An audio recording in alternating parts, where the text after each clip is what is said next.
నిర్మల్ జిల్లా భైంసాలో అధిక ఫీజులు వసూలు, నోట్ పుస్తకాలు, యూనిఫామ్ల అమ్మకాలు సాగిస్తున్న ప్రైవేట్ స్కూల్స్పై వెంటనే చర్యలు తీసుకోవాలని ఏబీవీపీ నాయకులు డిమాండ్ చేశారు. ఈ మేరకు భైంసా ఎంఈఓ కార్యాలయంలో వినతి పత్రాన్ని అందజేశారు. పాఠ్య పుస్తకాలు, నోట్ పుస్తకాలు, ఫామ్లు పాఠశాలల్లోనే బహిరంగంగా అమ్ముతున్న విద్యాశాఖ అధికారులు చర్యలు తీసుకోవడం లేదని మండిపడ్డారు. విద్యాశాఖ అధికారులు వెంటనే స్పందించి నిబంధనలు అతిక్రమిస్తున్న ప్రైవేటు స్కూలు యాజమాన్యాలపై చర్యలు తీసుకోవాలని డిమాండ్ చేశారు.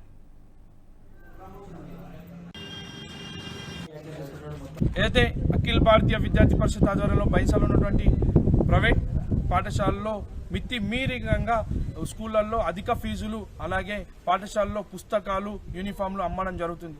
దీనిపైన వెంటనే చర్యలు తీసుకోవాలని ఈరోజు ఎంఈఓ ఆఫీస్కి రావడం జరిగింది, వినతి పత్రం ఇవ్వడం జరిగింది. అలాగే రాష్ట్ర ప్రభుత్వం కేటాయించడం 25% బడుగు బలహీన పేద విద్యార్థులకు సీట్లు కేటాయించడం, ప్రైవేట్ స్కూళ్ళలో సీట్లు కేటాయించడం జరిగింది. కాబట్టి దీనిపైన ప్రైవేట్ స్కూల్ విద్యా సంస్థలు అనేవి స్పందించకపోవడం, అలాగే ఎంఈఓ సార్ కూడా వాళ్ళపై స్పందించి వాళ్ళపై చర్యలు తీసుకోకపోవడం సిగ్గుచేటని ఈ రాష్ట్ర ప్రభుత్వానికి అలాగే ఎంఈఓ సార్కి చెప్పడం జరుగుతుంది.